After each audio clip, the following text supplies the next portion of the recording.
Ducati have upped the Superbike stakes once again, revealing a new Panigale V4 range on the eve of their biennial World Ducati Week Festival in Misano.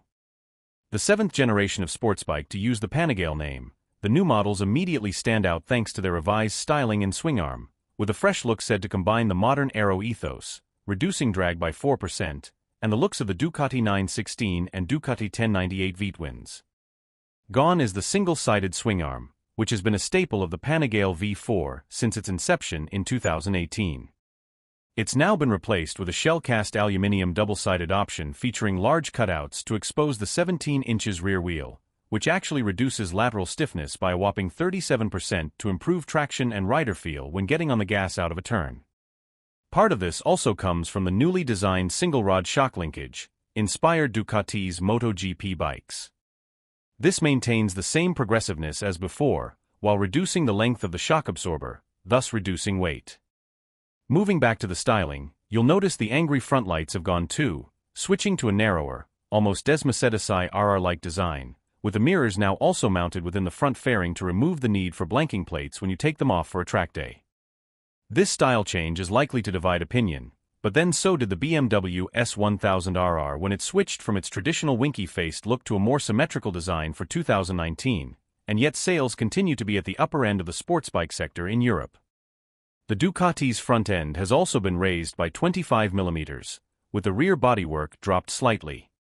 The tailpiece has been extended further from the rear of the bike to reduce the need for a lengthy number plate bracket. The added benefit of this is also more room for the rider to move around the bike, making life easier on changes of direction on track. Elsewhere, the new front mudguard has also been based on research into the brand's V21L prototype, the forerunner to this year's MotoE race bike, and is designed to maximize aerodynamic efficiency. It's not all about looks though, and powering the Panigale is a €5 plus compliant 1,103 cubic centimeters Desmacedesi Straightale V4 engine that's actually 1 kilogram lighter than before. Fitted with a counter-rotating crankshaft to reduce inertia, capacity is unchanged, however peak power is now achieved at 500 RPM higher. Torque is also now slightly decreased and achieved higher in the revs, down from 91.2 lb/ft at 9500 RPM on the outgoing machine. This motor is housed as a stressed member as before, using Ducati's trademark front frame that bolts to the front of the engine to attach the front end of the motorcycle.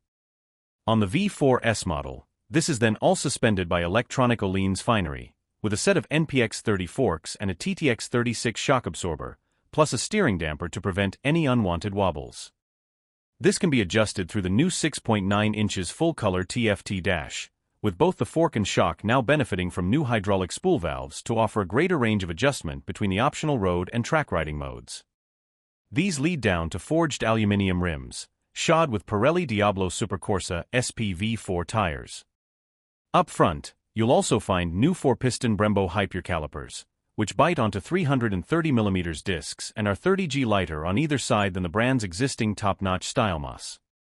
Reducing unsprung mass, it should help the Panigale to change direction faster, as will the suite of top-notch electronics, all controlled by a new 6-axis IMU.